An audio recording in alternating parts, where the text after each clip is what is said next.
is present. Eric Morset is present. Jeff Kelly, our Executive Director, is present, and I'm Al Silverstein, Chairman. I'm present, so we now have a quorum. I need a motion for approval of the August 19, 2021 meeting minutes. Can I have a motion, please? I'll second that. Okay, so we have a motion by Barbara, second by Eric. All those in favor signify by saying aye. Aye. All those opposed, same sign, and ayes have it. It's time for the Executive Director's report. Mr. Kelly? Thank you, Mr. Chairman. Appreciate that. Just to give you first a sense of where we are for the first 2 months of our fiscal year through the end of August, we've completed 163 tobacco inspections, 154 alcohol inspections. We are well on track of hitting our annual goal on the number of targets. We monitor that each month just to make sure that we don't fall behind and hope in many cases that we're able to get a little further ahead. Since our last meeting in August, we've had 4 individuals charged with various violations, 3 of them for alcohol violations. In that, we've seized 264 containers of spirits, 280 containers of beer, 302 containers of wine. And the 4th charge was relative to an other tobacco products violation, and we seized 13,629 units of other tobacco products. And I wanted to say that our 4th incident just occurred today, and why I wanted to bring it out is it occurred as a result of the work of the Frederick County liquor inspector. In carrying out an inspection, the inspector saw something that wasn't right, understanding what their laws are, understanding what we do. They notified us, told us what they found. We send an agent out, and we're able to make this additional charge. So I just want to underscore the importance of our work with our partners, the local inspectors. We're doing more and more we can to get to know them and have them know us, and feel free contacting each other, which they did in this case.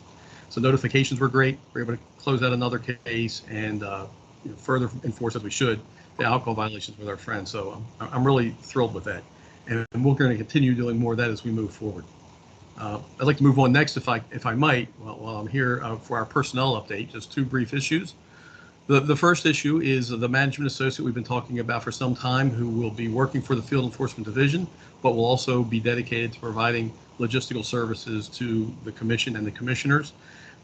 Most of the process of that hiring is done. A chief candidate, a number 1 candidate, if you will, has been selected, and she is undergoing completing her background and employment checks. Once all of that is done, which I expect will be done very shortly, the entire package will go to HR, and a formal offer of a job will be made. So I'm sure well in advance of next month's meeting, we'll have this person on board, and we'll figure out a way to get her introduced to you all, and to start helping to really lighten the load a little bit on our end, and maybe to be of even more service to you as the commissioners. The second personnel issue that I'd like to bring up is that it's really one of the best parts of my job is the opportunity to recognize good work and, where possible, to promote people.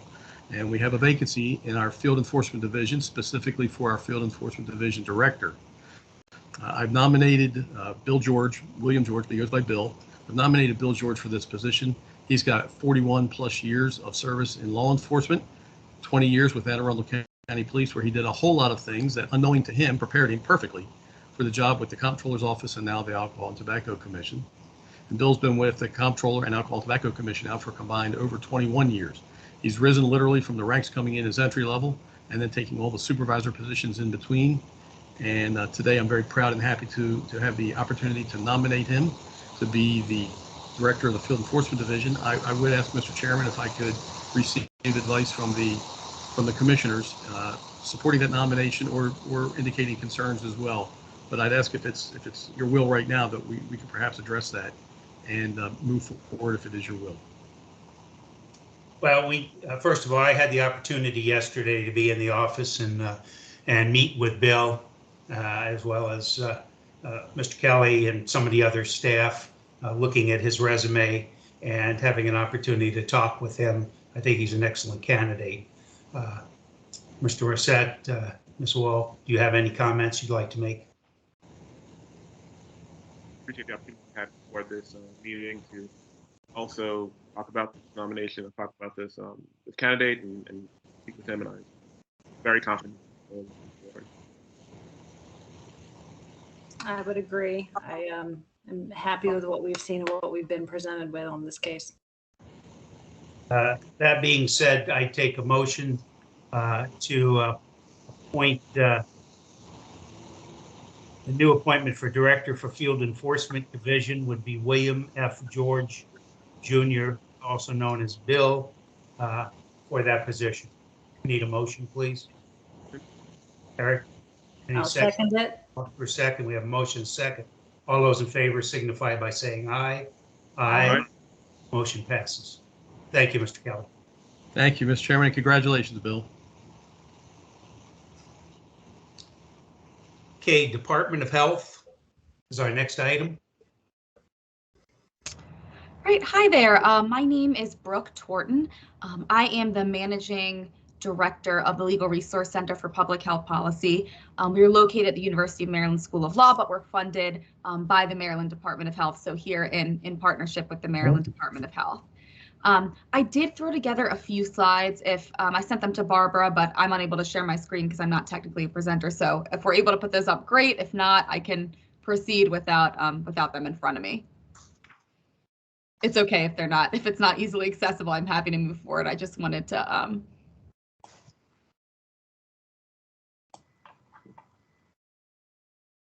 Okay. Are you able I'll to see if I can find them while we go. Okay, Okay. I'll get Okay, started.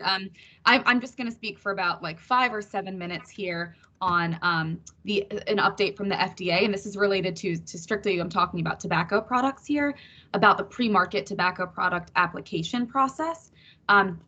So just very generally, what is PMTA? So it refers to the pre-market tobacco product application process for newly deemed tobacco products. So the reason I'm talking about this is because there was an important deadline that came up on September 9th. So it's a very timely issue that we should just be aware of what's happening at the federal level. So during this PMTA process, the FDA, they're there to review and take action on applications that are seeking approval to continue marketing these new tobacco products commercially. So the FDA's job here is to determine whether permitting the marketing of these products would be appropriate for the protection of public health. So they're taking into account the risks and the benefits of these products to the population as a whole. And so, like I said, September 9th was an important deadline. And I just want to say all products not commercially marketed as of February 15th, 2007 had to receive this FDA marketing order to remain on the market. And I'm just going to provide a very brief background as to what that means and why that is. Okay. So essentially, a very brief background. So in 2016, the FDA, they published the deeming rule, which deemed e-cigarettes, some cigars, some hookah products as being subject to their tobacco regulatory authority. And so one of the major impacts of this new rule was that tobacco products that were not commercially marketed as of this magical date, this February 15th, 2007, any products not commercially marketed, they had to submit a pre-market tobacco product application to obtain essentially permission to continue selling these products commercially. And essentially no electronic cigarettes, electronic smoking devices, electronic nicotine delivery systems, whatever you want to call them here, none of them were commercially marketed as of that date. So basically every company, every manufacturer had to submit an application for approval because they weren't on the market before that February 2007 date. So technically speaking, as of August 2016, when this FDA rule became effective, these products it was technically not, the FDA had not authorized that they remain on the market. But what the FDA did was they recognized that there were going to be, millions of products seeking authorization to continue selling. And so they exercised enforcement discretion and essentially said, we'll allow you to remain on the market until we have time to process your application. We're not going to go out and issue enforcement against you. So essentially, there were several changes that were made over time to this enforcement discretion. And ultimately, what happened was public health groups felt that the FDA should be enforcing this now, should be out enforcing and removing these products from the market. And so public health groups sued, and the courts ultimately said that these product applications had to be submitted by September 9th, 2020, and the FDA should take action on them by September 9, 2021. So I'm just going to talk very briefly what happened, what was the progress. So 500 companies representing 6.5 million products submitted for review. And essentially there were marketing denial orders as of today. I just checked in almost 1.2 million products. There were these marketing denial orders that issued. There were like 4.5 million products that FDA issued a refuse to file letter because they were missing some parts. So all in all, the FDA has taken action on about 93% of the products. They did not complete their job in processing, making decisions on all of these applications because there were millions of products to consider. And so not surprising, they've asked for more time to process those. The public health community is upset because there hasn't been any decision on the Juul related products, which has like a little over 40% of the market share. But the FDA in their press release, they did note they're really considering the flavored product issue because they're trying to balance action that would protect the nation's youth since they're enticed, and interested in using these products, which often causes addiction. And then also the fact that perhaps these are helping adults quit. So it's balancing these two very careful pieces of information. So what happens now? What I will say is that technically all of the products on the market that are without the statutorily required authorization are being marketed unlawfully. But the FDA has said we're going to prioritize enforcement against the products for which no application has been filed or which we've issued a denial letter. And so typically enforcement looks like a warning letter from them and then civil money penalties. So why does this matter in Maryland? And I would just mention very briefly, it impacts us this process in a few different ways. So first, the FDA has the sole authority to take action against those who are illegally marketing their product without that PMTA approval. So if there are products that we think have been issued a denial order and they're on the market, folks can report that to the FDA. I've included here a link to instructions on how to report to the FDA and also a list of those marketing denial orders in case folks are interested. And the other piece of this is, any time that the FDA takes action, of course, there is something to consider either as far as ATC regulation and opportunity or inspiration in that realm, or opportunity or inspiration for the state to take action, because it might be that something's already codified in federal law and Maryland legislators or agencies decide, well, we should have something very similar on the books here in Maryland. So it's just something to track, to be aware of. So I know that was quite a mouthful. If you have questions and you want to ask me on here, and I'm not sure whether there's time, but I'm happy to answer them. Otherwise, please feel free to reach out to me and I'm happy to discuss offline. Jeff, based on the information that was presented to us, is that information from the FDA going to come to the ACT or ATC so that when you go out and do enforcement, you'll know that there are some of those products that are illegal? It will. It's actually something we've been doing all along. When we were within the comptroller's office, and I may ask Bill to chime in a little bit on some of the results of this, but when we were within the comptroller's office, and especially relative to the disposable flavored products, we were asked to find a way to impact the rapid sales and really unregulated and uncontrolled sales. And this was all before the FDA had made any decisions, or not any decisions, determine who might be authorized, but they didn't receive a pre-market authorization. So we were fairly aggressive in going out to locations, and it was largely an educational process in the beginning to let people know that they didn't. And our only hook was that because no one had been approved, they were selling these products without the required approval to sell them. Of course, that's changed a little bit now because there are some elements of approval. And I was actually taking a lot of notes while Brooke was talking because it does change the landscape a little bit with the FDA having given some approvals or before they were just kind of silent on it. So we took the silence to allow us to go out and do some of this enforcement or education. Now that they're saying if you've applied, even if you haven't been approved, they're kind of giving you a pass until they complete action, unless, if I understand it, unless you were either denied or simply didn't apply yet. So it does, I think what that does is it gives us an opportunity to aggressively conduct educational visits right now, I really need to reevaluate on what's going to allow us to do from a strict enforcement standpoint. It may be putting us back into a scenario where we are just simply going to advise and educate what I'll call potential violators.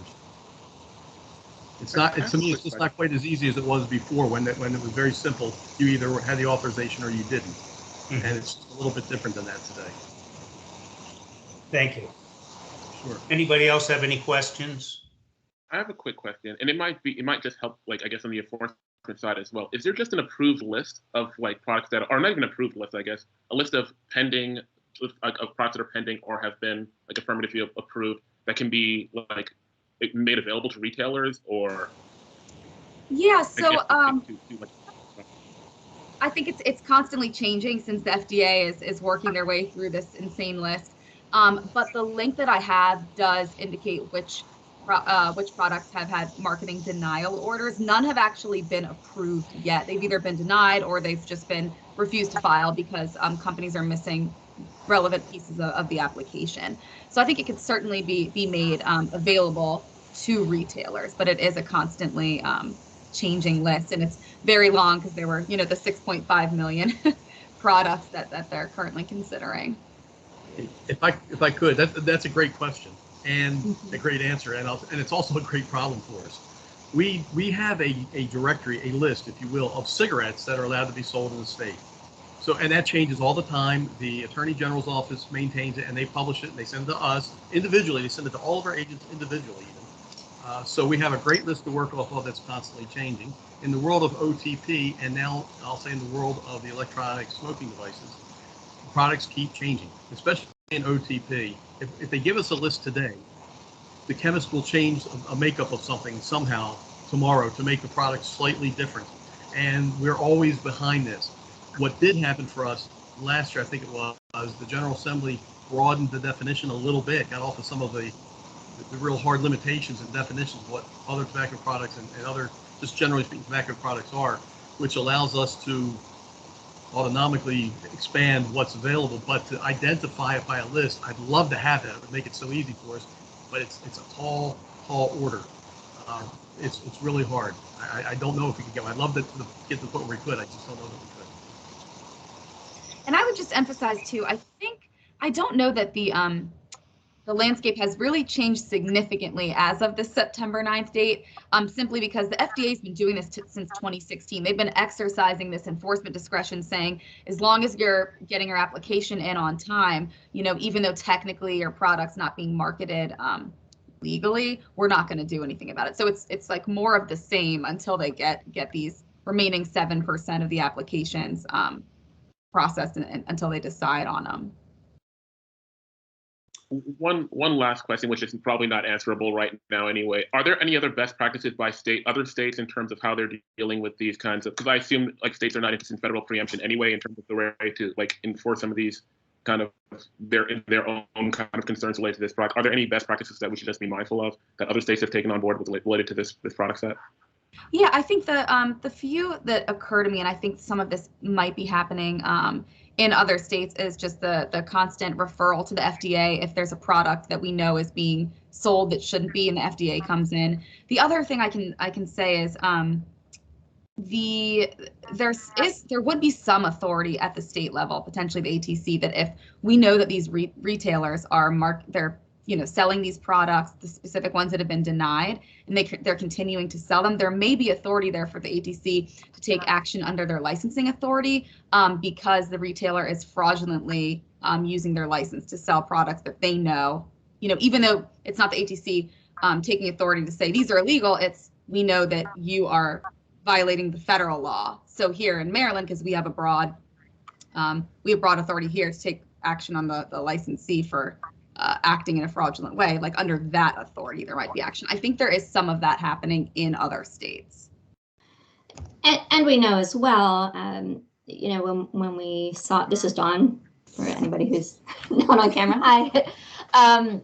Anybody, who had seen what the comptroller's office did after the EPACS task force with disposable, flavored disposable products, we know that there are still so many flavored products on the market, and that's something that states have looked at, because we know the younger the individual, the more likely they are to use this myriad of flavored products.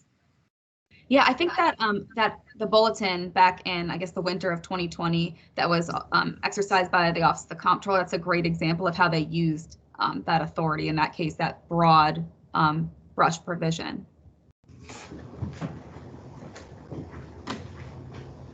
That I'm not like, I would just be interested in seeing the bulletin and seeing that as a practice, like exploring it.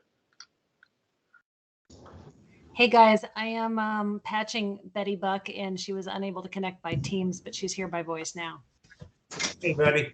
Hi, sorry, I've tried for 45 minutes. No. It's like that sometimes. We'll add Betty as being present at the meeting. Glad to have you on board. Jeff, do you want to do the next section, which is reports, studies, and training? And I want to thank Brooke for her report, and Barbara for getting that information up on the screen. Sure, thank you very much. Okay, we have, as just part of our regular business, the FED portion of the ATC's had reports over the years that we've had to do, and they continue with us. And then we've also picked up some additional reporting responsibilities as part of the ATC, and even more so working to start identifying and developing best practices with a variety of dates that things are due. There are a couple that are due every October and or December, and I'm just going to kind of quickly go over these and let you know what the status of them is. And of course, we'll make certain that you all are on the distribution list. For the ones that were always required, there's nothing new about it, we'll make sure you receive the distribution, we'll take care of them. For the ones that you guys are required to input, you'll be part of this. If we put together some drafts, we'll have opportunities to review them and weigh in on them. The first is an annual alcohol and tobacco report. It's actually an annual alcohol and tobacco tax report, but it's always been labeled. It contains a ton of information. It's a particular, I think, a particular valuable document that I carry a physical copy of with me everywhere I go, because it just contains so much information. That is something that is typically generated by the Revenue Administration Division of the Comptroller, and we contribute to it.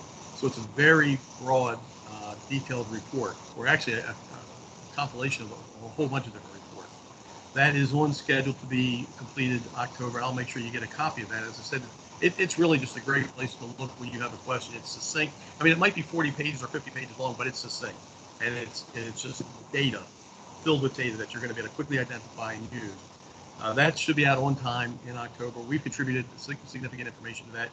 We will work with the Revenue Administration Division in years moving forward to see if it's a report that should be divided between the Comptroller doing its report and the ATC doing its.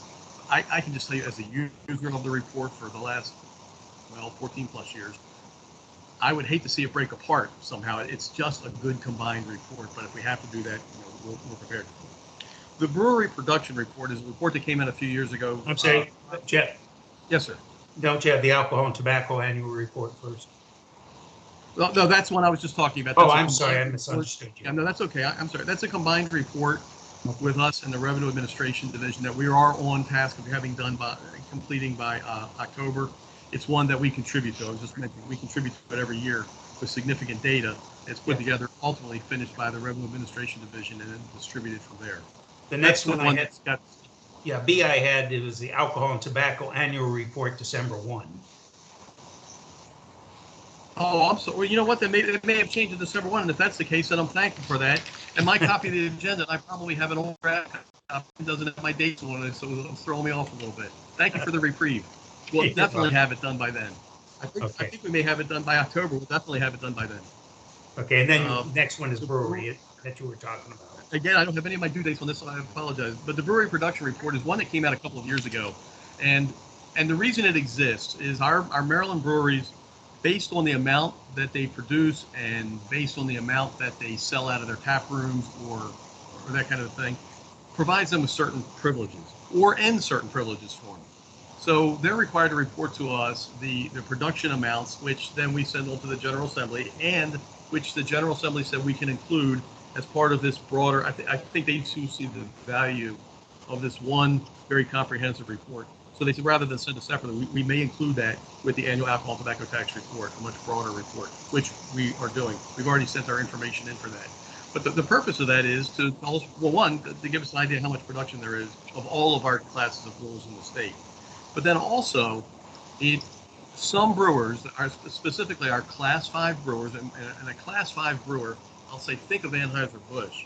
It's a manufacturing production brewery. It is not a craft brewery.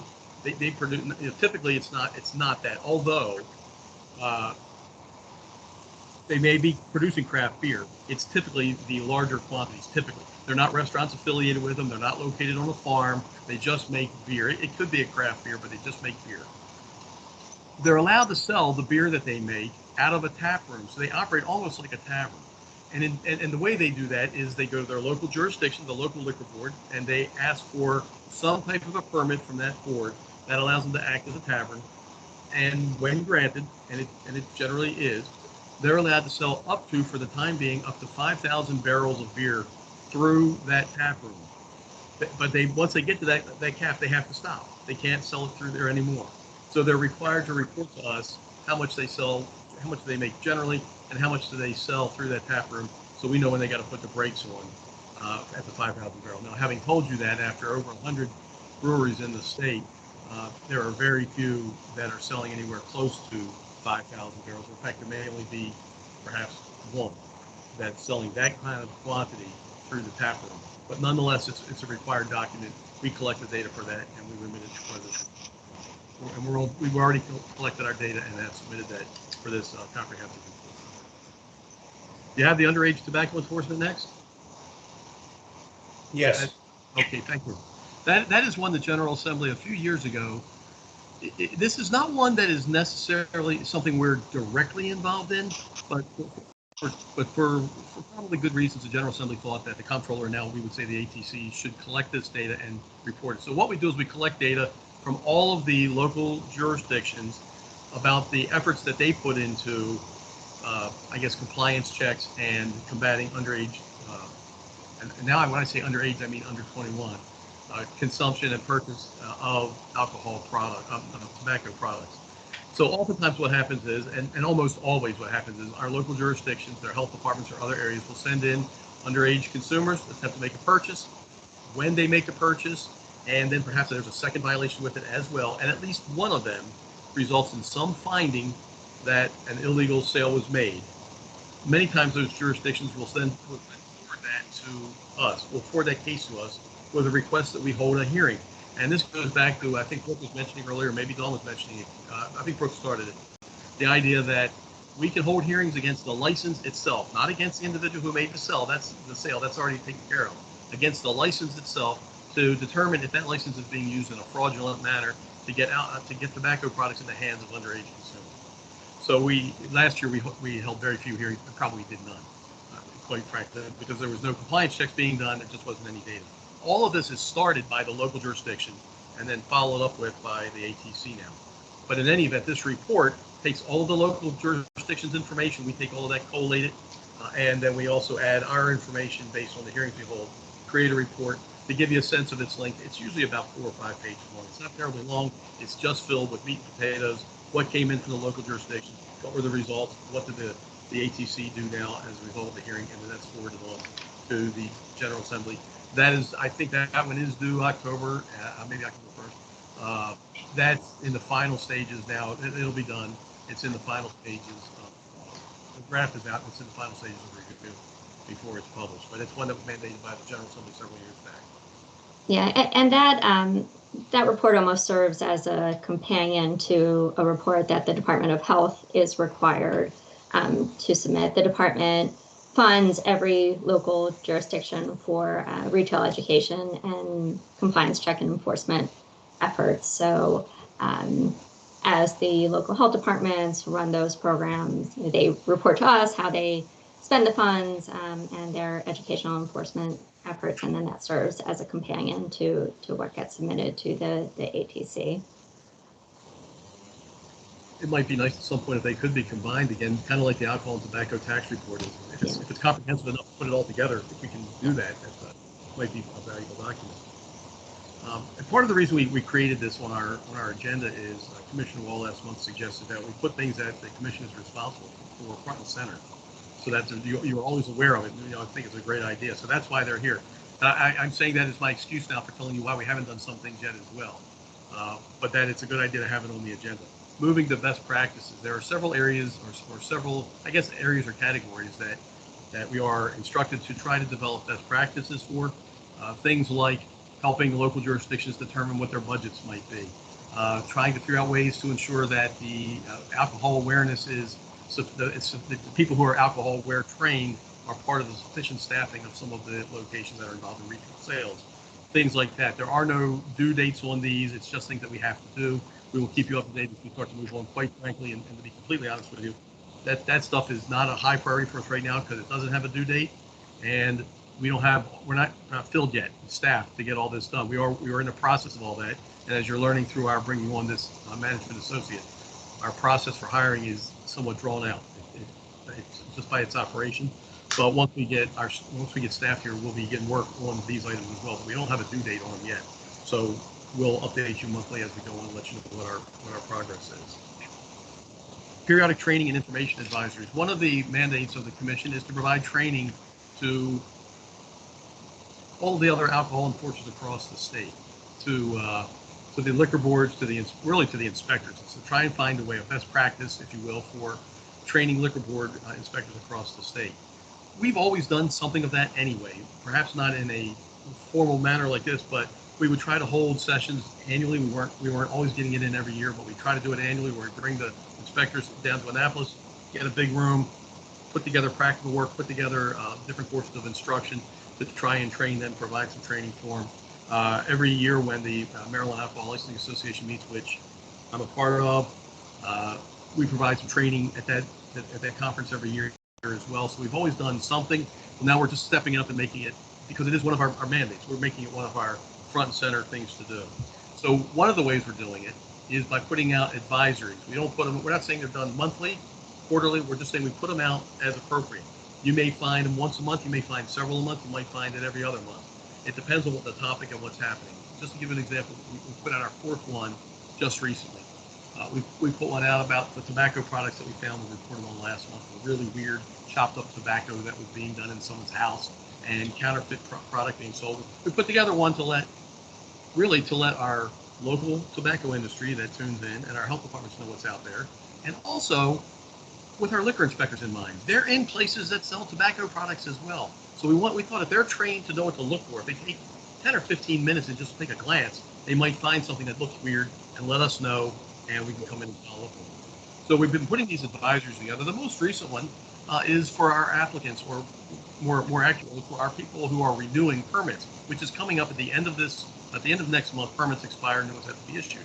We're publishing right now the renewal paperwork to send out to all of these, to our permit holders. Invariably, with our new system, it's very simple. It's a coupon. You check a few boxes, you sign your name. Invariably, errors are made. When errors get made, our new licensing system is wonderful when great information goes in, and it's not wonderful when bad information goes in, because it's logical, and it's looking for its match of good information.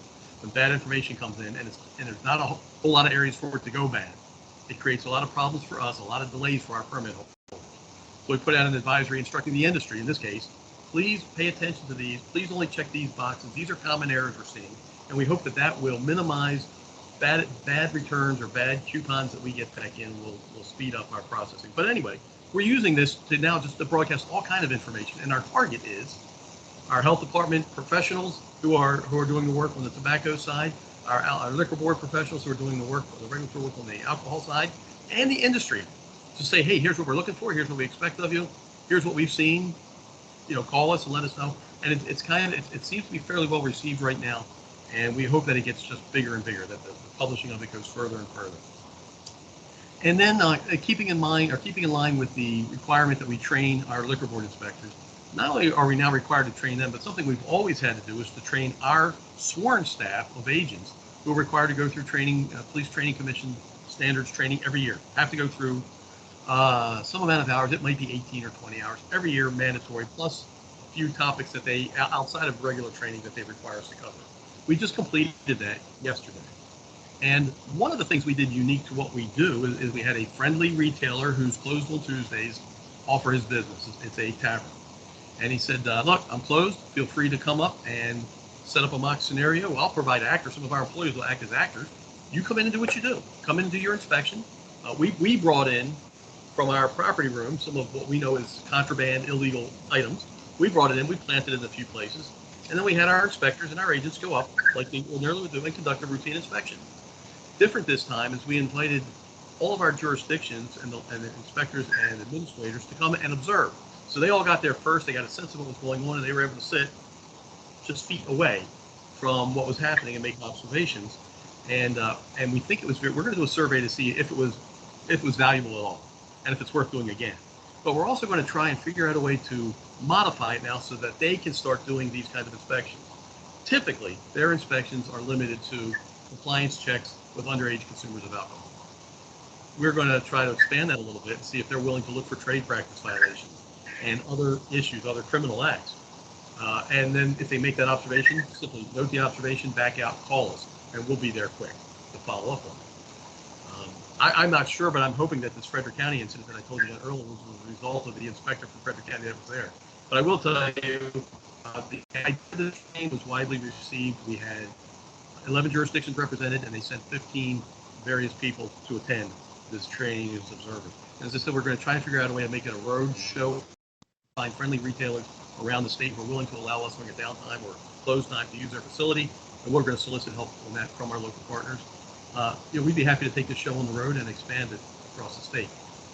That's the real training. It's the in-person role-playing that you get to see what's happening. You get to feel a little nervous when you go in.